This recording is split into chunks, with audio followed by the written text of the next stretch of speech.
Well, good morning, everybody, if you're in the Middle East, and good evening if you're tuning in from North America. And thanks very much for attending the expert panel webinar tonight on felt leadership.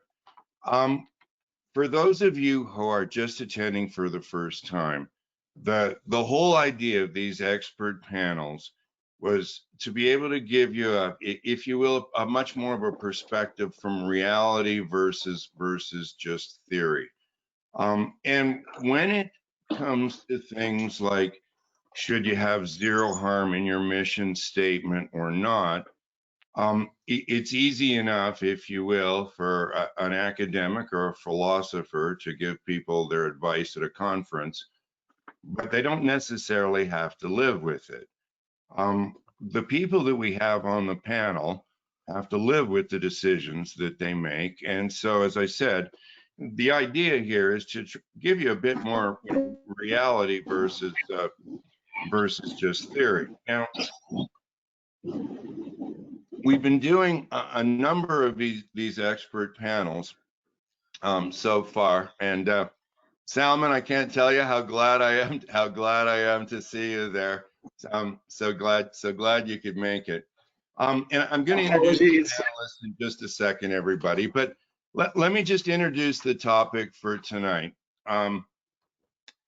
There is little dispute about the importance of senior leadership when it comes to managing health and safety to all the legal and environmental standards. I mean, without resources, these standards cannot be met or maintained. But beyond that, the question is real, genuine, or what is commonly called felt leadership enough to achieve zero injuries or world-class safety? That question is definitely not something that everyone agrees on. But for example, if felt leadership was enough to prevent injuries, then teenagers and children would not get hurt. It's hard to imagine anybody caring more than their parents. But they do get hurt and killed accidentally at almost twice the rate of workers in most countries.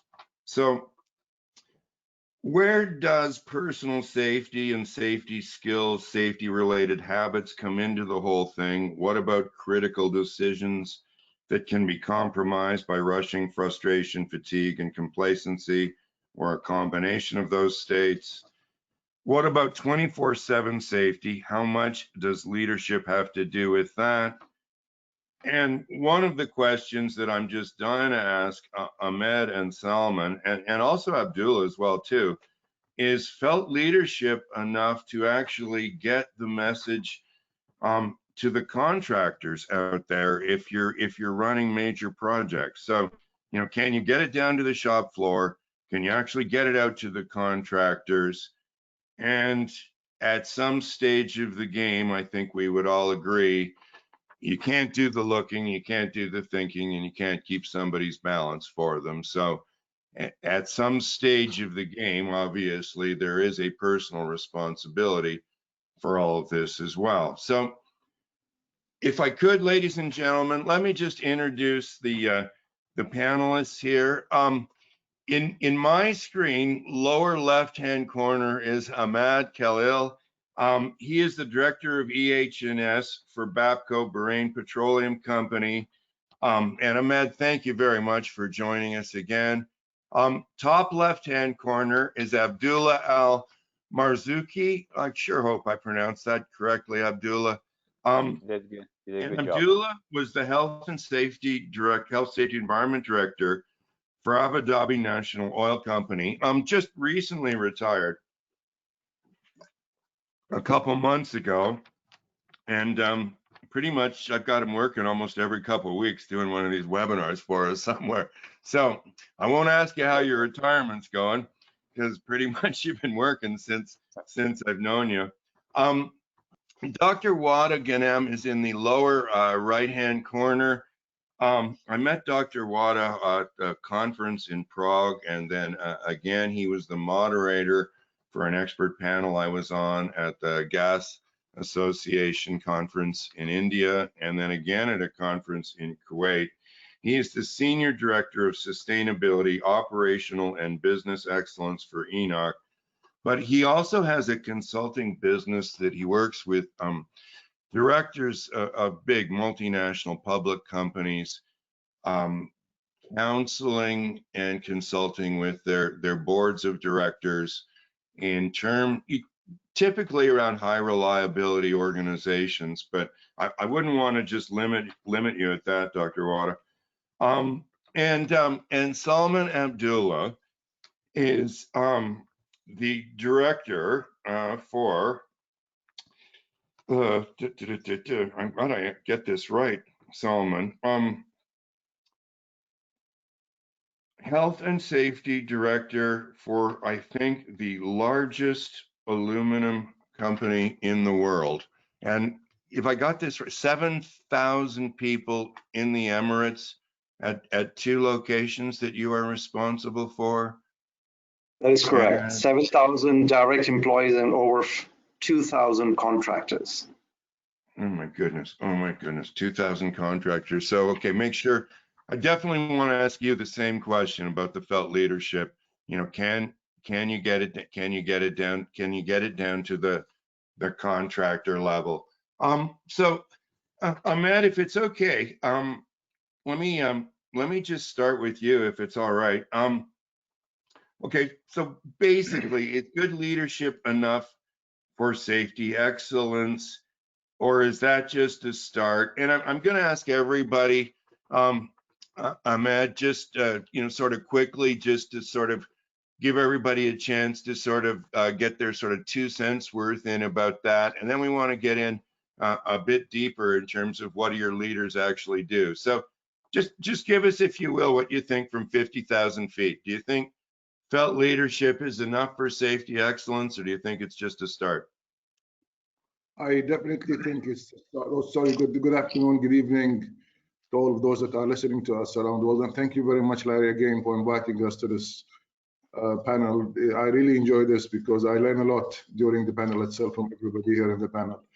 Yes, I don't think it's enough. The reason I don't think it's enough, the leaders in themselves can't make things happen by their own. It's a collective effort. Everybody in the organization has to be singing to the same tone. If proper health and safety performance is to be achieved, it cannot be just the leaders in the organization. Yes, it starts from there, unless they are supportive and unless they advocate HSE at all times, unless they are involved, unless they are really seen and visible in the organization. Otherwise, health and safety wouldn't be at the level where it's expected to be at. So it's a collective effort. Everybody in the organization have to play their own role, from employees to middle management to managers and to the leaders of the organization. Okay, well, in other words, you're very important, but it's not all of it, is what you're saying, for sure, right? Indeed, okay, indeed. Well, let me just sort of get, if I could, and move on to Salman. Same sort of question, and again, kind of from the 50,000 foot level, Salman. Is good leadership enough, or do you need more?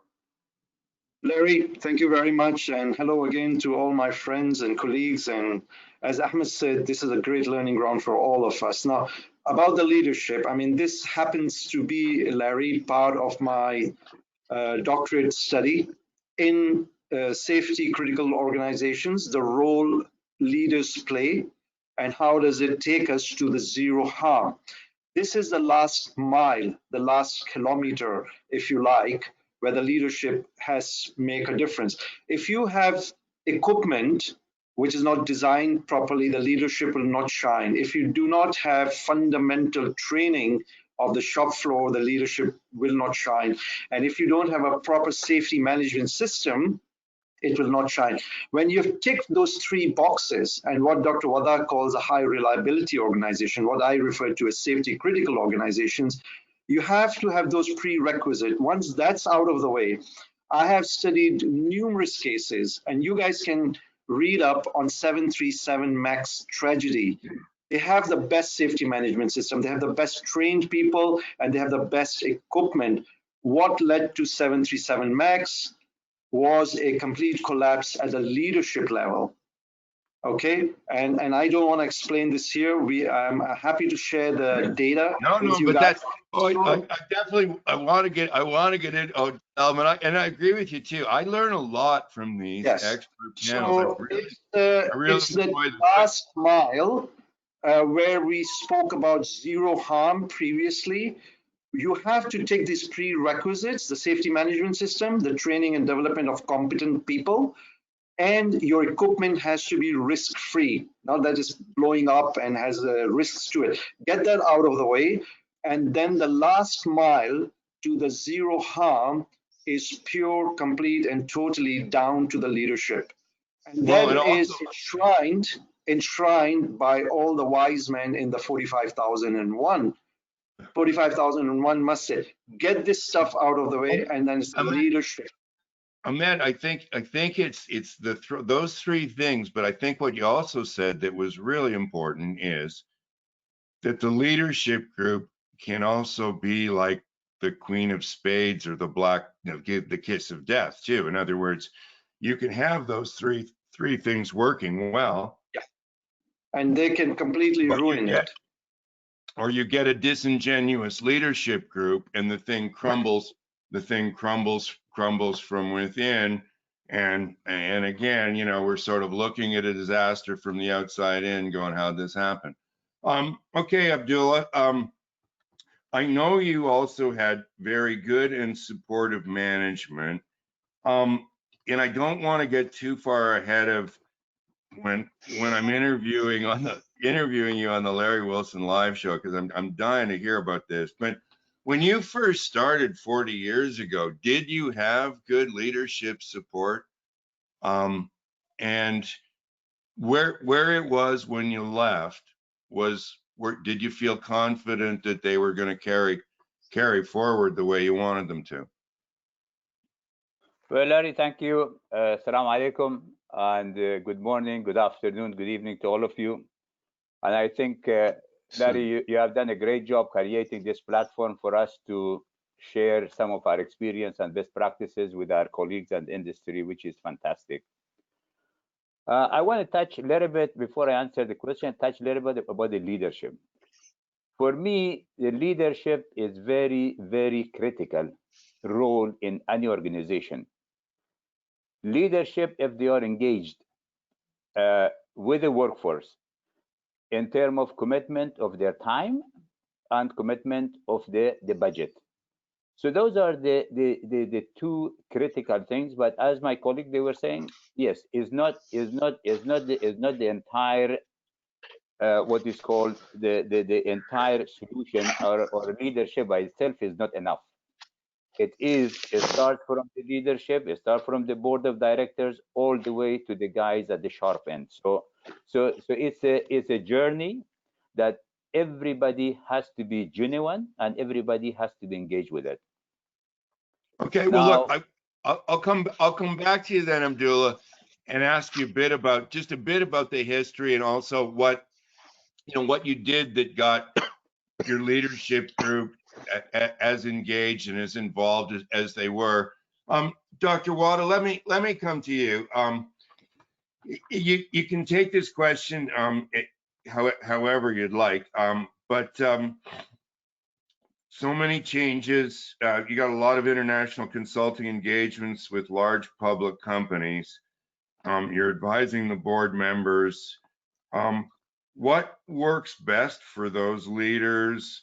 What messages should they be sending to the local plant managers or division heads?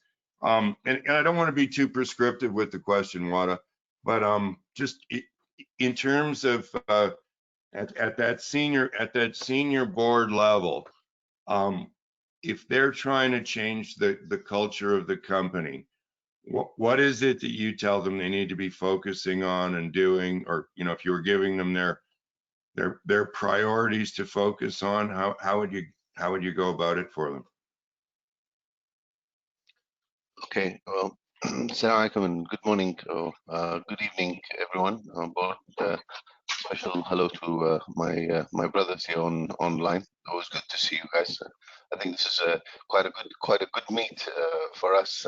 We'll get together and have this chat. And thanks, Larry, for sorting this out. Anyway, you asked a good question, of course, about leadership. Now, it depends. It depends how you look at sorry, just 1 second, please. No, ما تصير. ما زين. أنا قاعد so in terms of leadership, then who really is leader within the organization? So there was a lot of discussions, and I'm sure people like Salman, who's doing a lot of research on this, is that leadership needs to be really exhibited at all the levels, all the different levels within the organization. So even at the supervisory level, people need to exhibit certain leadership skills in order to motivate people, and especially in terms of trying to get a positive change within an organization. There was a mention of the ISO 45000 by Salman, and yes, very much so. Very interesting thing about the ISO 45000, and given that this is an international panel, the ISO 45000 standard defined top management. Can you hear me, by the way? Yeah, not bad. Maybe speak up just a bit if you could, but so far so good. Yeah. Okay, will do. And so the ISO 45000 standard defined this thing about top management. They didn't talk about top leadership. Actually, they defined as top management within the standard. In section 5.1 of the standard, it talks about top management. It talks about 13 articles of expectations that top management need to do. So a lot of the research work that we were doing, and we are doing at the moment, actually, myself and some colleagues around the world, is really looking at governance and leadership in sort of in health and safety. And we've recently developed two things, really: a guide for board directors and executive management, and we've also developed a standard or sort of a draft guidance standard for leaders within organizations. And what it focuses on two levels of leadership within the organization: the board of directors, who are non-executive, and the executive leadership team, who are like the CEO and their team members. And in fact, I'll show you, holding up here, this is the manuscript, and this manuscript is going into the publishers at the end of this month. So this should be published within the next, well, depends on really the publisher. What, but, what did you within the say next there 4 were to 6 months. 13 things, 13 different things that you mentioned? Yeah, I mean the standard has 13 articles, yeah, that expectations, if you like, of top leadership. So that the fact that they engage, the fact that they make sure that there is a culture of trust within the organization. There's so many different areas that they do proper planning. So when you look at the 13 expectations, actually, and you look at the PDCA cycle, which is the Plan, Do, Check, Act cycle, which is there in every ISO management system standard, which is the basis of that. You could actually, what we did is actually we put those expectations and what they mean in every stage of the PDCA. Because I know you'd say, well, leadership is about people knowing and making the change and stuff like that. But in a structured way, leadership can be there is a more and more an expectation of organizations to actually develop leaders within the organization in a structured way. So Well, there's certain aspects of that leadership which is required, Well, what I think it's actually critical, because I know you and I've talked about this offline. Unfortunately, when you meet a genuine, like someone, a plant manager or a vice president of operations that is genuinely committed to health and safety, you can feel it. Everybody that works for him or her feels it. Everything's natural. It's organic. You get even right down to the family days. The kids, you can tell it's all genuine. But far too often in my career, the reason that they're that committed is because somebody died on their shift somewhere earlier on in their career. And that is no way, that's, you know, we're never, that's no way to develop committed managers, obviously. Like, you know, there has to be a better way than somebody dies when you were a foreman on the night shift 20 years ago. So of those 13 things, Wada, is there anything in particular that you stress to these guys more than anything else of the 13 before I come back to Ahmed, and I want to sort of press on with that, but any one of the 13 that you really, or does it matter to, you know, the priority vary depending on the company? No, I don't think the priority depends on the company. I mean, different industries, as you mentioned, you know, the nature of the high risks within the industry, you know, is the risk, you know, really catastrophic, for example, in, you know, the nuclear business or aviation or major oil and gas installations. And what I think is important is, you know, that high reliability thinking.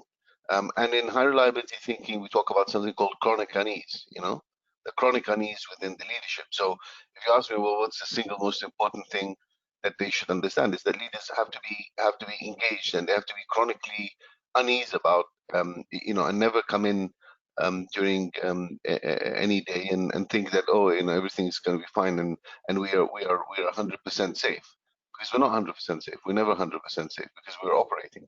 So for them to stay alert, you know, and to stay vigilant as a leadership team will sort of influence those who are working within the organization, understanding that safety is important, because that's, you know, that is what when you talk about felt leadership, that's what felt leadership is all about, right? Okay.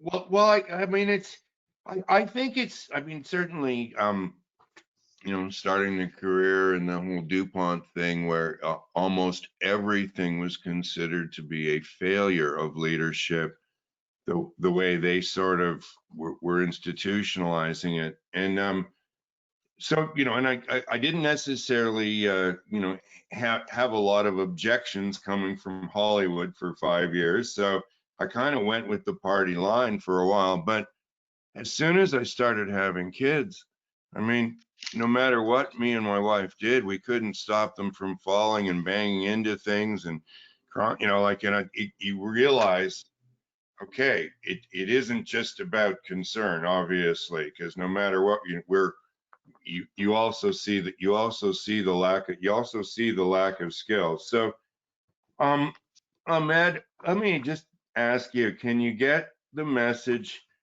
all the way to the shop floor, and then can you extend it to contractors?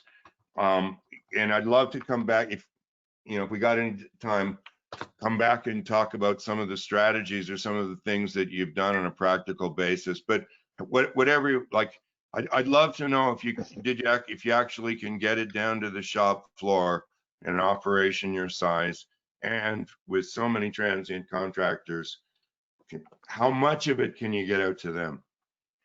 So it's not a choice, Larry. We have to get to the shop floor.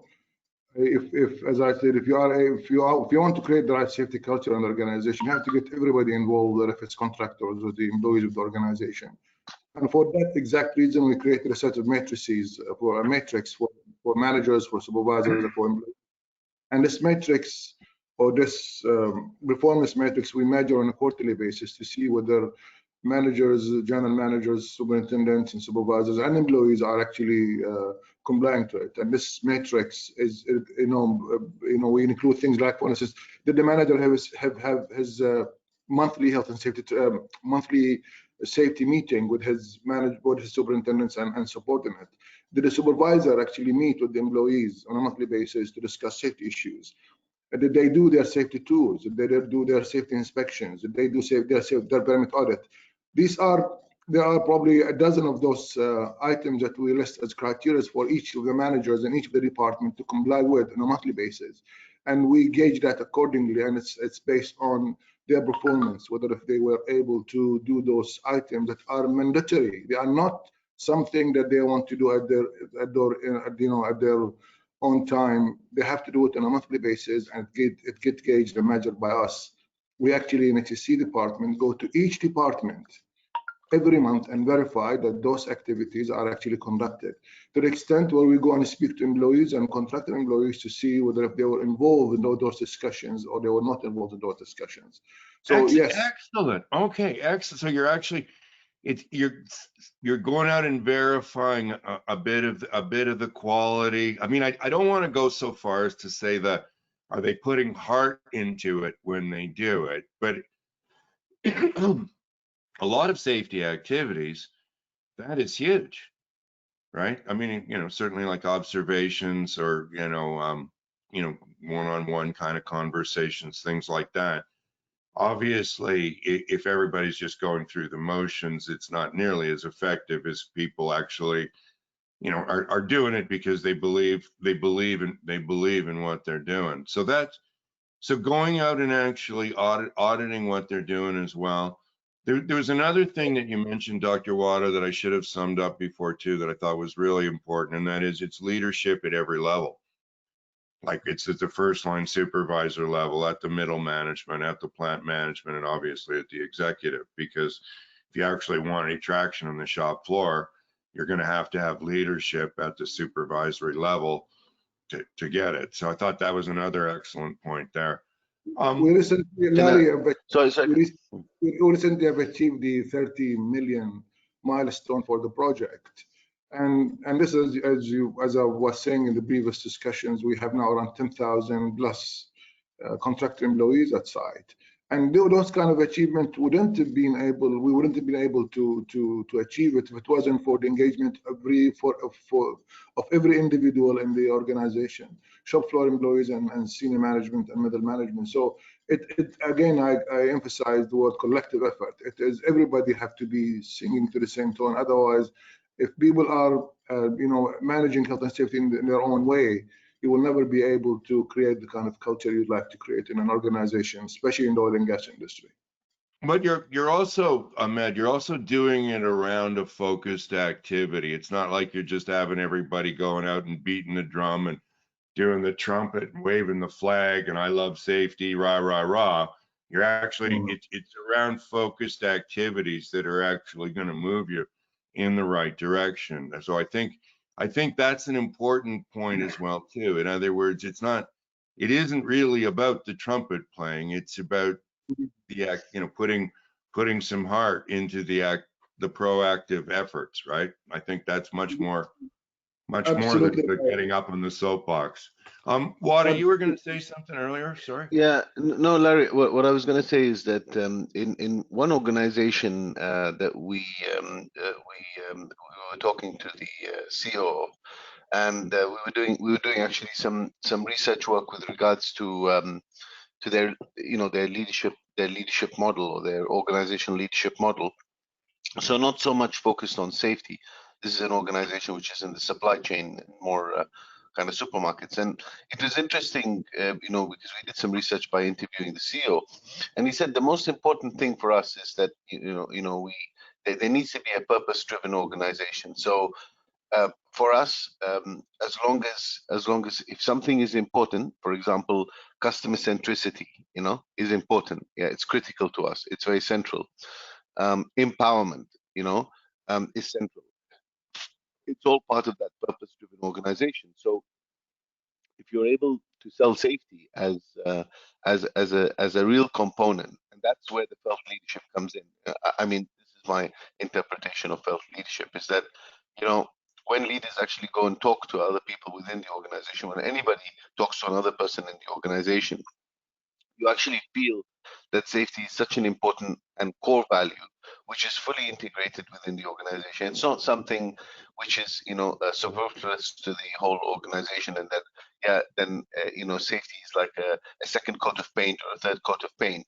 It's actually part of it's part of the metal of the pipe, for example, not the coating on the top of it.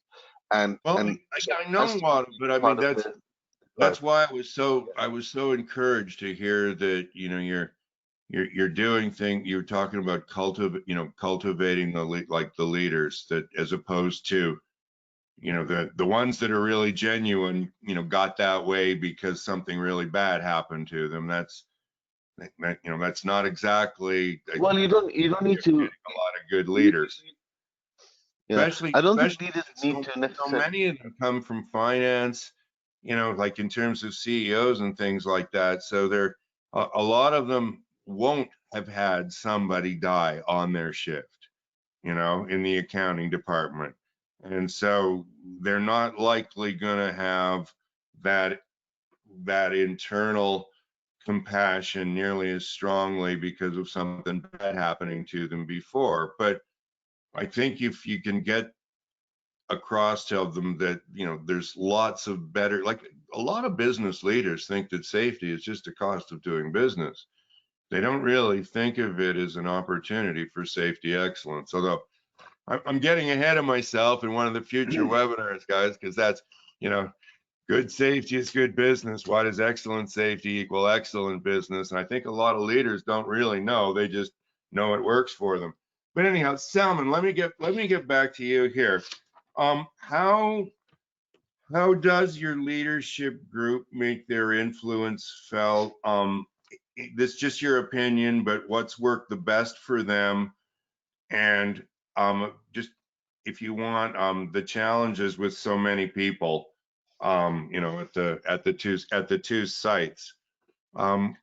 Yeah. So what do they do that you think works the best? Or if you were recommending some of the things your leadership group has done, what would you pass along? So Larry, I think my colleagues have covered most of it. I won't go through that, but two things I just like to add. Number one, I'll just use one more adjective to the felt leadership, and that is visible felt leadership. So this is a whole philosophy within EGA. Very good, Salman. Yes, yeah. And we did develop it in conjunction with our partners in DuPont. And also, so this is one thing which I like to add, visible felt leadership. So just like we say, justice should not just be done, it should be seen to be done.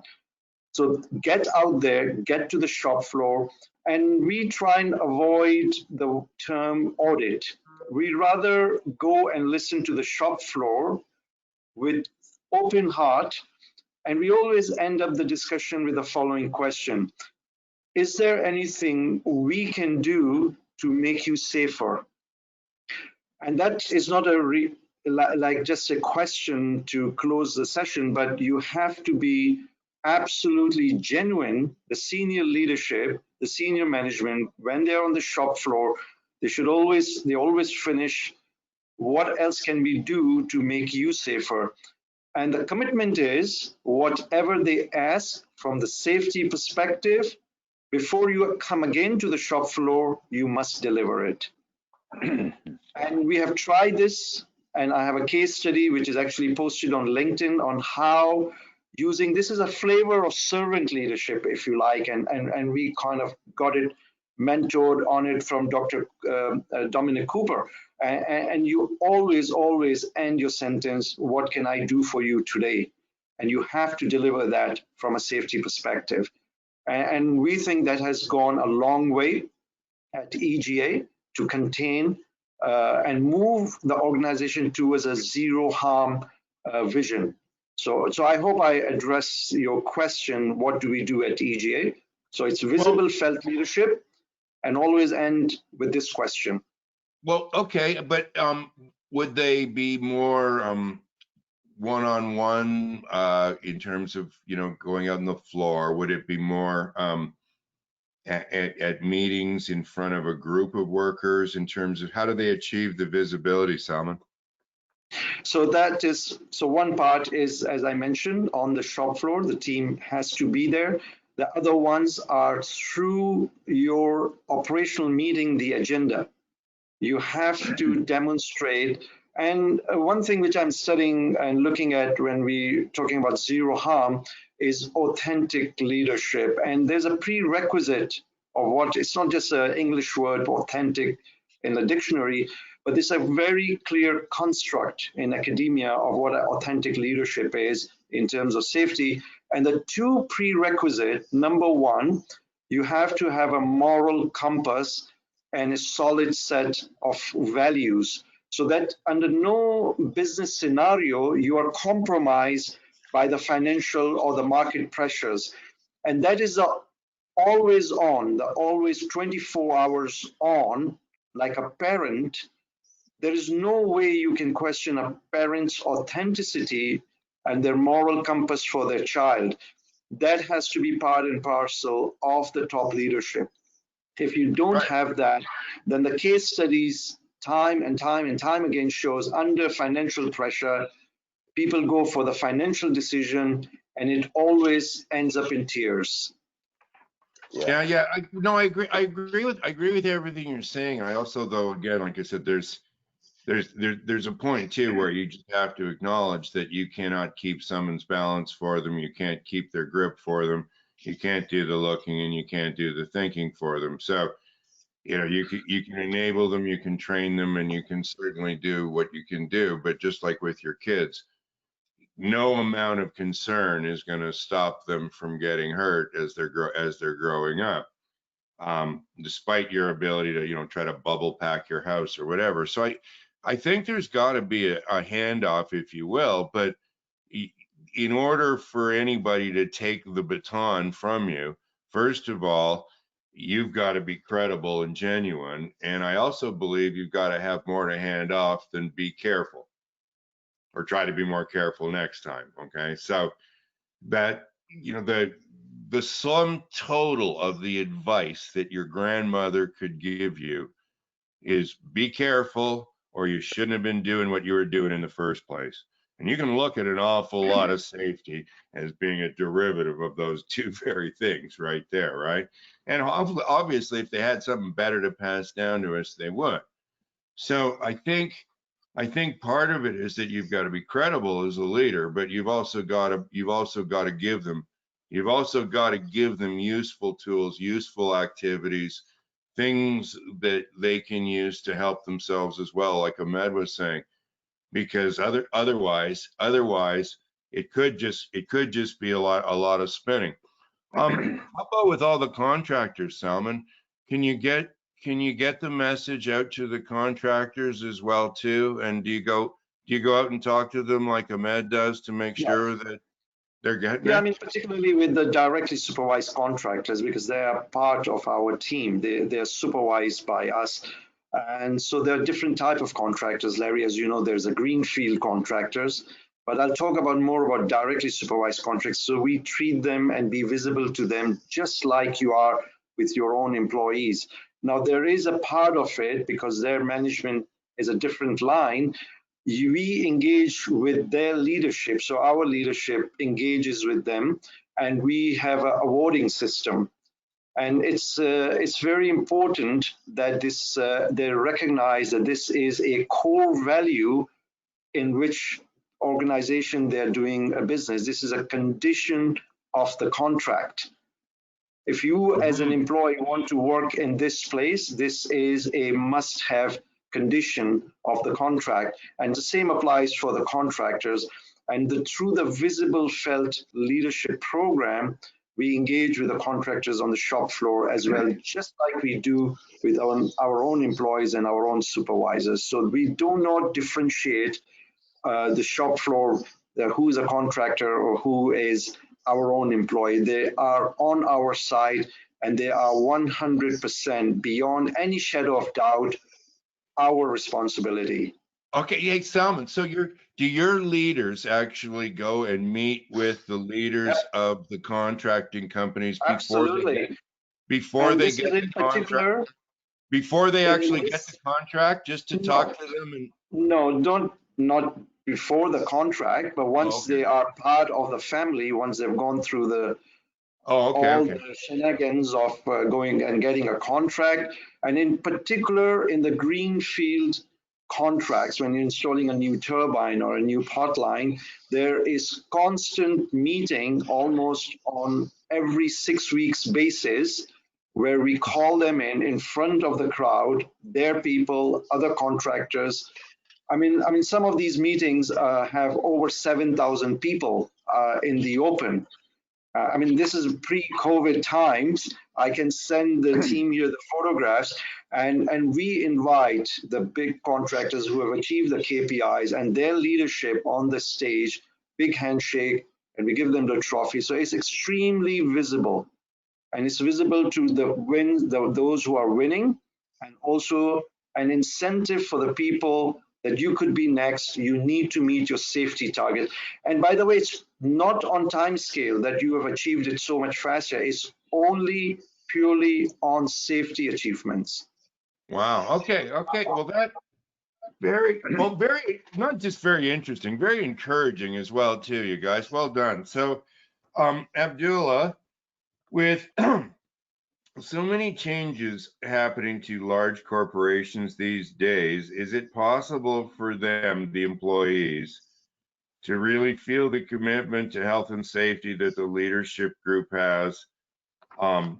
And does the message ever really make it to the workers and contractors? And I was told this, but I might be wrong, about 50,000 employees and up to potentially 500,000 contractors, Abu Dhabi National Oil Company at times. So that is a huge number of people to get all moving in the right direction there. So what did your leadership group do? I mean, how did they manage it?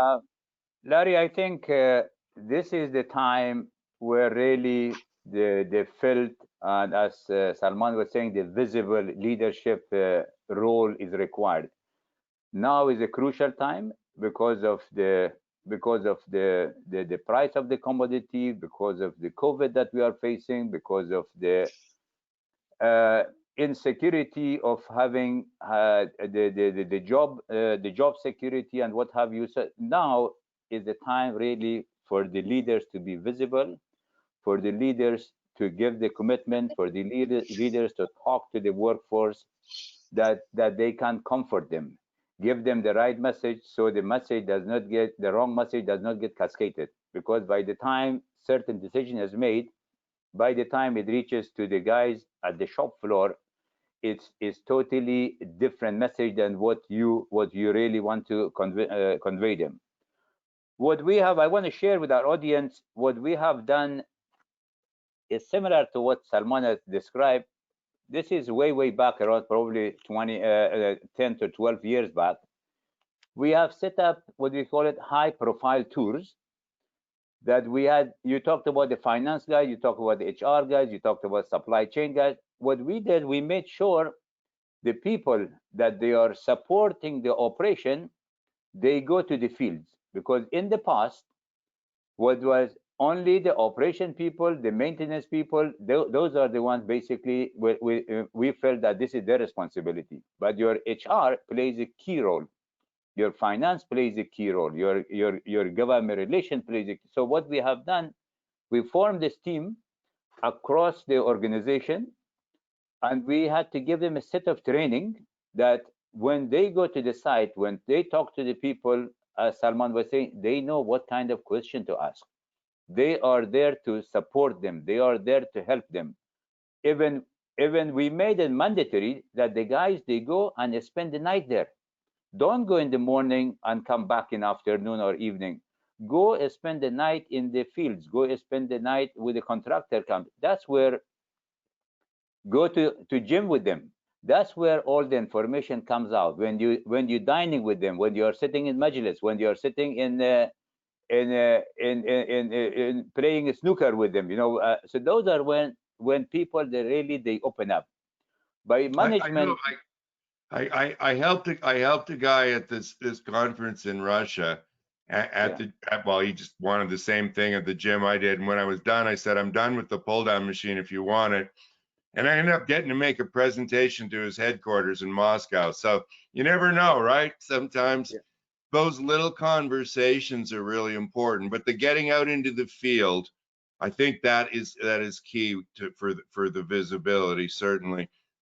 Did they make any Well, I could just move over to you, Wada. What are they making any use of the videos or anything like that? And you know, or is it better to be out there in person, in your opinion?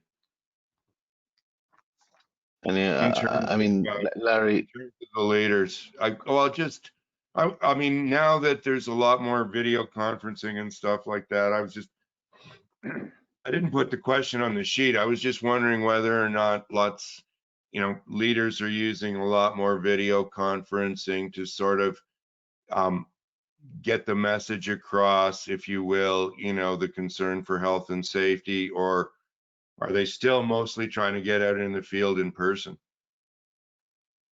well, they can't go out to the field Oh, yeah. in most cases, Larry. So obviously, many progressive companies are using a blended approach towards communicating. But anyway, high reliability organizations, one of the fundamentals is that you have multiple channels of communication and communicating critical safety messages.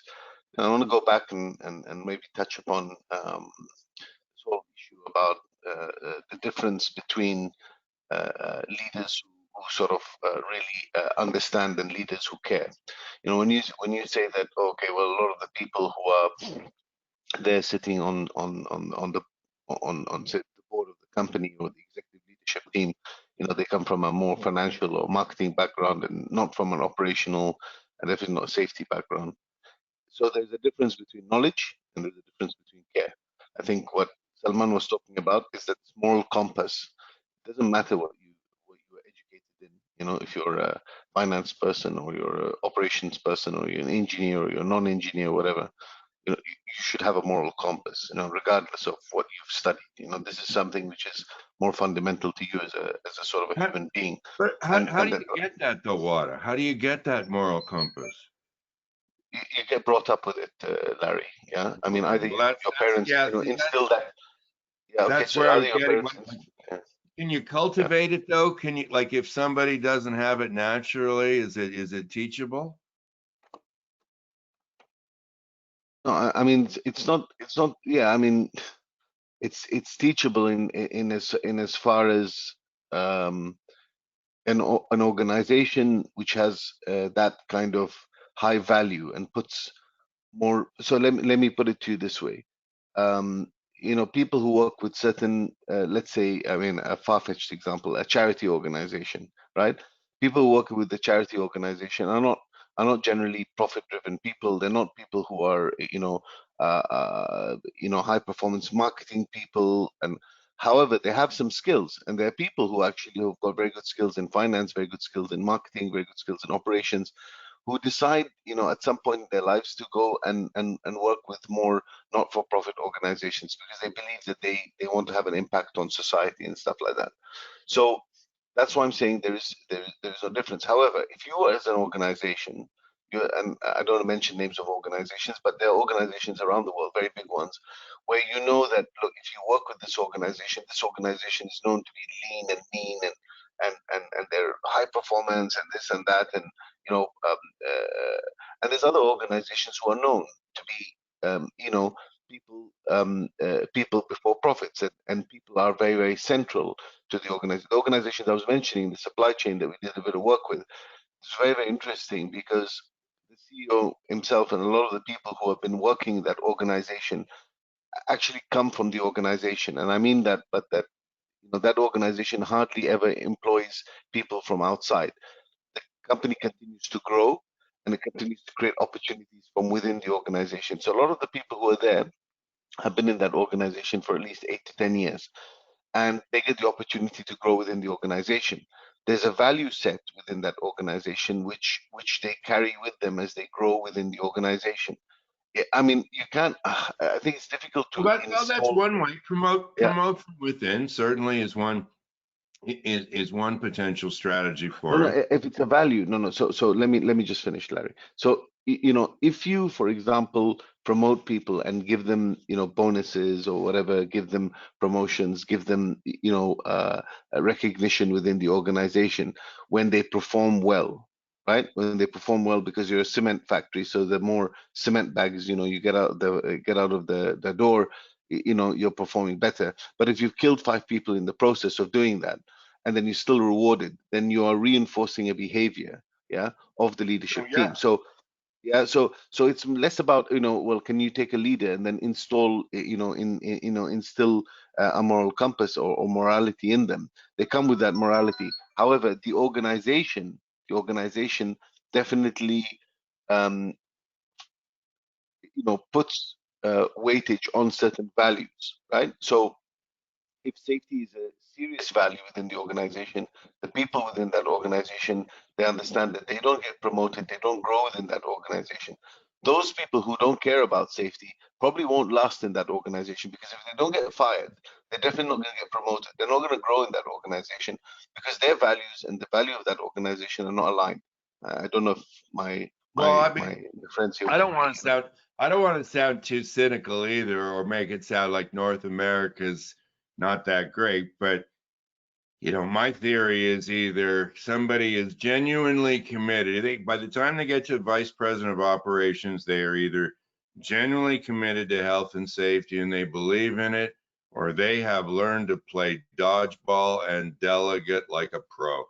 And that's how you get there. Like, either you're a politician or you're a performer, but you can't actually get to be a VP of operations by being publicly against safety. You just won't get there anymore. So the key is, can you separate the real ones from the fake ones?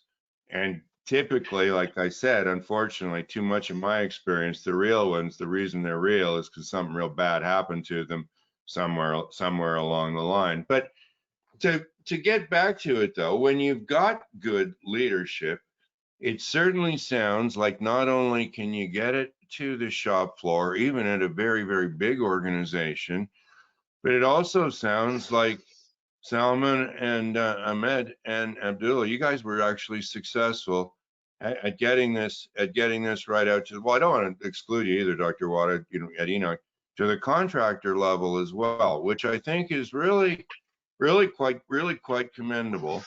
And Ahmed, you were saying you were doing it not, with activities that were actually, if you will, not audited, but you verified that things were going on, and that there was a quality and a genuine enthusiasm, if you will, to the activity, so that people weren't just going off and checking boxes and turning in pieces of paper. And Dr. Wada, you were saying about the leadership at every level, that I thought that was also very important. It's also common to talk about the very senior levels, but obviously the shop floor level is really important. And Salman, you were saying that we can actually look at the well, and so is Dr. Wada saying we can actually look at the standard, and there are 13 criteria, 13 activity things, Wada, that safety professionals could be looking at in terms of where they should be trying to get their leadership to go.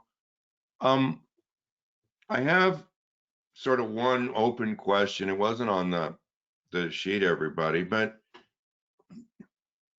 if you were talking to a safety professional who had a senior leader that thought safety was a nuisance, what would you, other than, why don't you see if you can find a job somewhere else? What advice would you maybe give this safety professional in terms of a step-by-step path forward for that manager? Or do you like get another job better, Water? Larry, you know that waterboarding is not legal, yeah. So. Yeah, I mean, Larry, if it's just, I understand the question, but it's like, if you're working in a financial organization, and the question, if I may just change the terminology, is like, and if this guy doesn't know how depreciation works or how a balance sheet works, how can I train him? This is a prerequisite in a high reliability organization. It's a prerequisite in a safety critical organization. I mean, the advice is not to that person, but the advice I will give is to myself. As a EHS practitioner, I simply will not be able to deliver anything. I mean, I don't want to go into the political domain, but you can see the excellent, very qualified people. When the leadership is not going to understand the language you are talking to them, you're just going to come out looking, you're not going to look like a flower. Oh, You're going to come Salman, out tainted. Salman, I agree with you totally. I mean, this Walk is away. going back a number of years, but major oil company, like one of the biggest in the world, and this is their refineries in Canada, and it's between us and one other competitor for the whole behavior-based safety contract. And the young guy, he's about 25, and the union guy, and I need to go just out to the kiosk by the gas station to get some gum. And he says, I'll go with you. And halfway over, he says, do you have lots of work, Larry? I said, well, yeah, pretty good. And he said, no, do you have lots of work? And I said, well, yeah. He said, well, then if I were you, he said, I would just get in your car and I would keep driving. He said, it's too late for me, but save yourself, right? You know, like don't come into this quagmire of negativity. You will drown, right? And I was like, well, thanks, bud, for the tip. So I agree with you totally, Salman. But anybody else? So anything? What would you say, Ahmed? Well, I would say something else. Maybe in most organizations, especially oil and gas, when they've started adapting process safety management, one of the elements within process safety management is the MWOC, management of organizational change, right? The MWOC is a tool that is utilized for selecting people to fit the positions, and one of the prerequisites on those MWOCs is when those individuals going to be appointed in any leadership position, they would go through this process. So, maybe in the olden days that might have been the case, but now if companies have adopted either operational excellence or process safety management, they're going through the process of this person's credentials and suitability to the position before he is appointed. But I do agree, if a person is managing such organization, then it's going to be a lose-lose situation. Yeah, like in whatever way you play it, because if the leader of the organization is not supportive of those extremely important initiatives, it's going to be a lost battle at the end of the day. yeah, I agree. Abdullah, you were going to say something. You were going to say something. I want to add to what Ahmed is saying. I think development and competency of individual, and when it comes to the critical position, is very, very, very important. And any responsible organization, really, they don't appoint an individual haphazardly. So, and especially once it comes to the critical position, you can make a mistake in your balance sheet, and you're not gonna kill anybody. But if it's a small mistake in the operation, the consequence is much higher. So what Ahmed is saying, yes, the competency individual is very important. But for me also, the young HSE professionals, my advice for them would be, again, they need to be visible in the workshop, in the fields, and wherever their business, the high risk activity is going on. They need to identify the positive things that people are doing and bring it to the level of the management, senior management, and at the board level, that these are the sites, or these are the organization, these are the team that they're doing a wonderful job, and they should be recognized, and their best practices should be cross-fertilized in the other areas as well. Secondly, the HSE professional, they are the conscious of the organization. They cannot stop incident, but they can raise the flag. So they should not shy away from bringing the things that are not working, or sugarcoat things and bring it to the board. They should be the voice of the organization, and they should really bring the things on the table. And sometimes it's not a good news, but that's the role of the HSE that they need to play. As they say, the HSE professionals, they are not in the popularity contest. They are there to make sure that the management are aware of the situation and the things are happening in the high risk activities areas and so forth. No, I agree. It just reminded me too of the first time I was on the panel where Dr. Wada was the moderator in India, and that was I don't know if you remember, Wada, that was the thing about the giving bad news, and you said it was like Panchavilla, and only nobody in Yes. India knew the story of Panchavilla, so you had to tell the whole conference the Panchavilla story. But Yes. Wada, what about just to wrap up with you? What can safety professionals do to get more real, genuine support from senior leadership?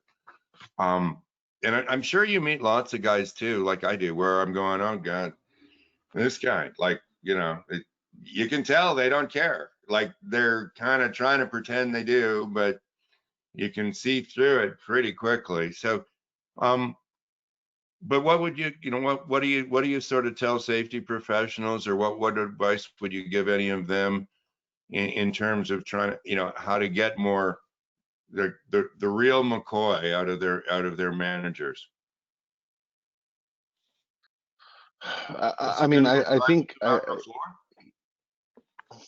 no, I don't think so. I mean, this whole concept. It's a very sort of a 90s concept with respect. In certain obviously environments where you've got factory floors and stuff like that. But I think as organizations have become more complex nowadays, I think it's more important to look at really developing leadership at all levels, and including the guys who are the safety people. Because safety people also need to be trained to talk proper business. But I want to just read out a couple of sentences from the book that I was mentioning with regards to safety and high reliability culture. And I said here that the health and safety cultures are created by the leadership teams whose carefully planned communications and actions are designed to achieve the required positive, consistent, and reliable way of working. Leaders must not underestimate the impact of their own behavior that they can have on managers and the workforce in both good and bad ways. The safety culture set through that very tone at the top can be one of the most important driving aspects, and in fact predictors of the health and safety performance of an organization.